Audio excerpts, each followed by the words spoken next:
साध्या भातापासून बनणारा एकदम असा छान मोकळा सुटसुटीत वाटाणा भात कसा बनवायचा त्यासाठी मी तुम्हाला एक मस्त अशी सिक्रेट टिप दाखवलेली आहे। तर हा व्हिडिओ अजिबात स्किप न करता तुम्ही शेवटपर्यंत रेसिपी नक्की बघा। मस्त असा मोकळा सुटसुटीत घरच्या साहित्यामध्ये अगदी सहज साध्या सोप्या पद्धतीत तुम्ही हा वाटाणा भात बनवू शकता। मोठा टोप घेतलेला आहे, त्याच्यामध्ये 3 ते 4 चमचे एवढं तेल घातलेलं आहे। तेल छान असं तापलं की त्याच्यामध्ये आपल्याला 1 चमचा हिंग ॲड करायचा आहे। 8 ते 9 काळी मिरीचे दाणे ॲड करायचे आहेत। त्याच्यानंतर 1 चमचा जिरं, अर्धा इंच दालचिनी आणि छान परतून घ्यायचं आहे।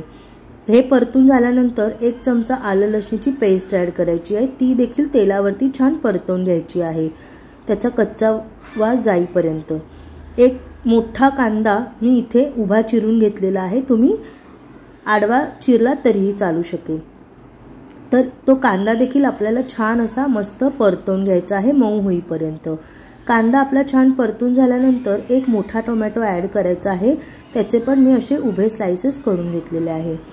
मी इथे मसाला तयार केलेला आहे। 1 चमचा हळद, 1 चमचा रेड चिली पावडर, ही कलरची पावडर आहे आणि माझ्याकडे जो बिर्याणी मसाला होता त्यातला मी 1 मोठा चमचा ॲड केलेला आहे। बिर्याणी मसाला घरी नसेल तर तुम्ही त्याच्याऐवजी 2 मोठे चमचे गरम मसाला वापरला तरीही चालेल। त्याची पाणी घालून अशी पेस्ट करून घ्यायची आहे। पेस्ट केल्यामुळे सगळा जो मसाला आहे, मसाल्याचं कोटिंग आहे ते आपल्या कांदा टोमॅटोला छान असं येतं। तर आपल्याला ह्याच्यामध्ये आता थोडेसे काजू ॲड करायचे आहेत। काजू ऑप्शनल आहेत। 1 मोठा बटाटा मी उभा असा कापून घेतलेला आहे। 1 कप मटार इथे घेतलेले आहे। 2 कप मी तांदूळ, आपल्या रोजच्या जेवणातला तांदूळ इथे घेतलेला आहे, तो पण छान असा परतवून घ्यायचा आहे। तांदूळ स्वच्छ धुवून घ्यायचे आहे, भिजत घालायची गरज नाही। मी इथे तांदूळ न भिजवता स्वच्छ धुवून घेतले होते आणि वापरलेले आहेत। 2 कप तांदळासाठी इथे मी 4 कप पाण्याचा वापर केलेला आहे। चवीपुरतं मीठ ॲड करायचं आहे आणि छान मिक्स करायचं आहे। काजू तुम्हाला मी सांगितलं तसं ऑप्शनल आहेत, घरात अवेलेबल असतील तरच घाला। इथे मी बारीक अशी चिरून कोथिंबीर घातलेली आहे आणि छान मिक्स करायची आहे।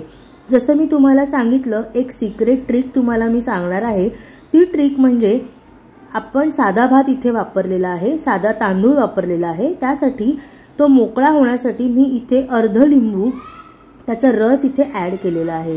अर्धा लिंबाचा रस वापरलेला आहे, छान तो मिक्स करायचा आहे।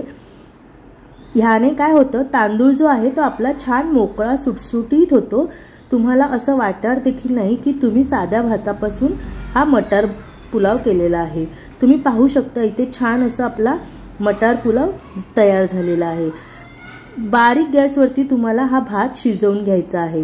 पहिलेची जी 5 मिनिटं आहेत ती मोठ्या गॅसवरती आणि बाकीची जी मिनिटं आहेत ती स्लो गॅसवरती तुम्हाला भात शिजवून घ्यायचा आहे। अजिबात भात खाली चिटकत नाही, छान असा मोकळा सुटसुटीत आणि फळफळीत होतो आणि बटाटा मटर आपले चांगले छान असे शिजून आलेले आहेत, तुम्ही पाहू शकता। तर कशी वाटली मंडळी तुम्हाला रेसिपी, मला कमेंट करून नक्की सांगा। माझ्या चॅनलला लाईक करा, शेअर करा, सबस्क्राईब करा आणि साईडला बेल आयकॉन दिसतंय त्याच्यावर क्लिक करायला अजिबात विसरू नका।